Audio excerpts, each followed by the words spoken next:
Hi అండి, అందరూ ఎలా ఉన్నారు? ఈరోజు కూర ఏమీ లేదండి మా ఇంట్లో. ఏం చేయాలో అర్థం అవ్వక మా పెరట్లో కరివేపాకు చెట్టు ఉంటే ఆ కరివేపాకు చెట్టుతో కరివేపాకు కోసి దాన్ని కరివేపాకు రైస్ చేద్దామని అనుకుంటున్నానండి. మీకు కూడా చూపిస్తాను, చూడండి ఫ్రెండ్స్.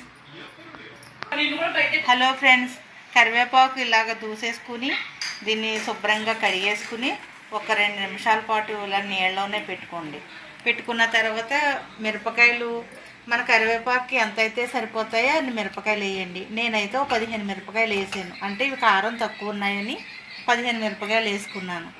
రండి చూద్దాం దీన్ని ఎలా తయారు చేయాలో. ముందుగా కరివేపాకు ఇలాగా మిక్సీలో వేసుకోండి.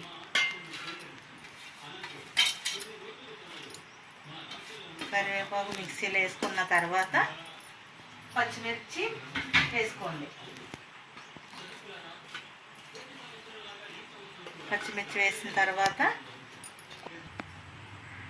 ఉప్పు 2 స్పూన్లు వేసుకున్నానండి. దీంట్లో కానీ ఉప్పు సాలకపోతే మనం రైస్లో కూడా కొంచెం ఉప్పు మనం కలుపుకోవచ్చు.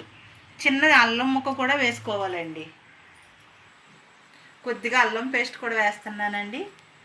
పేస్ట్ లేకపోతే కొంచెం అల్లం ముక్క అయినా వేసుకోవచ్చండి. ఇప్పుడు ఇది మెత్తగా మిక్సీలో పేస్ట్ చేసుకోవాలండి. కరివేపాకు మిక్సీ పట్టింది ఇలా ఉంటుందండి. దీంట్లో కొంచెం మసాలా దినుసులు తీసుకోండి. లవంగాలు, యాలకులు, దాల్చిన చెక్క, ఒక ఉల్లిపాయ పొడవుగా కోసుకోండి. స్టవ్ మీద ఇలాగా వెడల్పుగా ఉన్నది పెట్టుకోండి. మనకి రైస్ వేసి కలుపుకోవడానికి ఈజీగా ఉంటుందండి. బాండి వీటెక్కాక కొద్దిగా ఆయిల్ వేసుకోండి. ముందుగా మసాలా దినుసులు వేసుకోండి.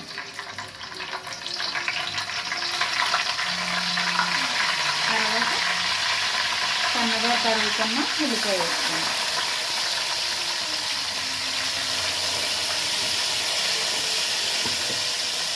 ఉల్లిపాయ బాగా ఎర్రగా వేగాలండి.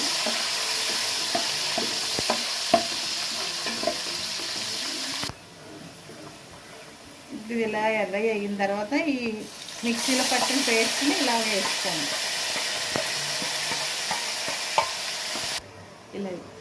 ఇది ఇలా వేపుకుంటూ ఉండాలండి. దీన్ని పచ్చివాసన పోయేంత వరకు దీన్ని వేగనివ్వాలి. కరివేపాకు తినడం వల్ల మనకి ఆరోగ్యానికి చాలా మంచిదండి. ఇది కరివేపాకు తినడం వల్ల మనకి చాలా ఆరోగ్యానికి మేలు జరిగే అవకాశం ఉందండి. మన పిల్లలకి కరివేపాకు కూరలోని పప్పులోని వేస్తాం, కానీ వాళ్ళు తినకుండా దాన్ని పక్కకి వేరుగా తీసేసి అన్నం ఒకటే తింటారు. ఇలా చేసుకోవడం వల్ల పిల్లలకి ఆరోగ్యం బాగుంటుంది, జుట్టు పెరుగుతుంది, జుట్టు నల్లబడుతుంది, కళ్ళకి మంచిది. కరివేపాకు మామూలుగా అయితే తినరు కాబట్టి మనం ఇలాగ వారానికి ఒకసారి మనకు వీలైనంత వరకు పిల్లలకి చేసి పెట్టుకుంటే చాలా బాగుంటుందండి. హెల్త్ బాగుంటుంది. అస్తమానం మనం హాస్పిటల్కి వెళ్ళే పని ఉండదండి.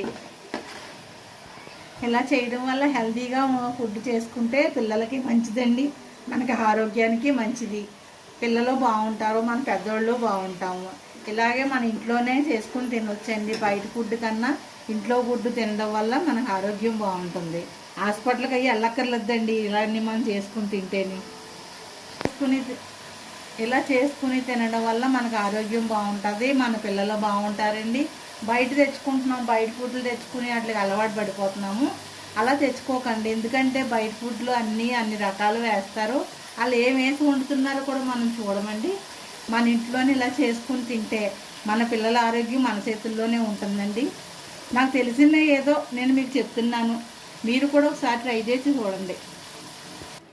1/2 టీ స్పూను గరం మసాలా వేస్తున్నానండి. ఇది నేను ఇంట్లోనే తయారు చేసుకున్న మసాలా అండి. ఇది తక్కువ వేసుకోండి, ఎక్కువ వద్దు. బయటది కాదు కదా, బయటది అయితే మనం కొంచెం ఎక్కువ వేసుకున్నా పర్వాలేదండి.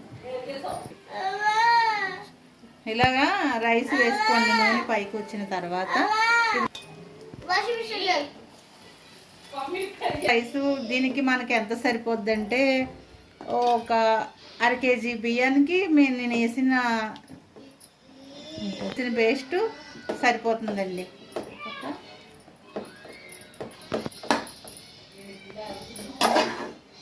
గ్రీన్ రైస్ అండి.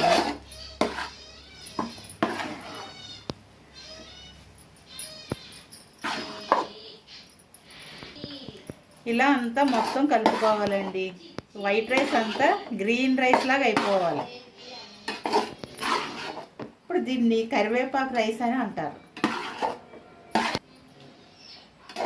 ఈ రైస్ మా పిల్లలకు చాలా ఇష్టం అండి. కూరలో కరివేపాకు అయితే మొత్తం ఏరి పడేస్తూ ఉంటారు. ఇదైతే అసలు ఒక మెతుకు కూడా వదలకుండా మొత్తం తినేస్తారండి మా పిల్లలు. అవును, కానీ మాటకు ముందు ఒకసారి అవ్వండి, మాటకి వెనకాల ఒకసారి అవ్వండి అంటున్నానని ఏమి అనుకోకండి. మేము గోదావరి వాళ్ళమండి, అందుకే మాకు కొంచెం మర్యాద ఎక్కువండి. మేం గోదావరి వాళ్ళమండి, మా మనసులు వెన్నండి, ఇది నిజమేనండి. ఇంతేనండి, కరివేపాకు రైస్ రెడీ అయిపోయిందండి. మీరు ట్రై చేయండి, తప్పకుండా ట్రై చేసి చూడండి.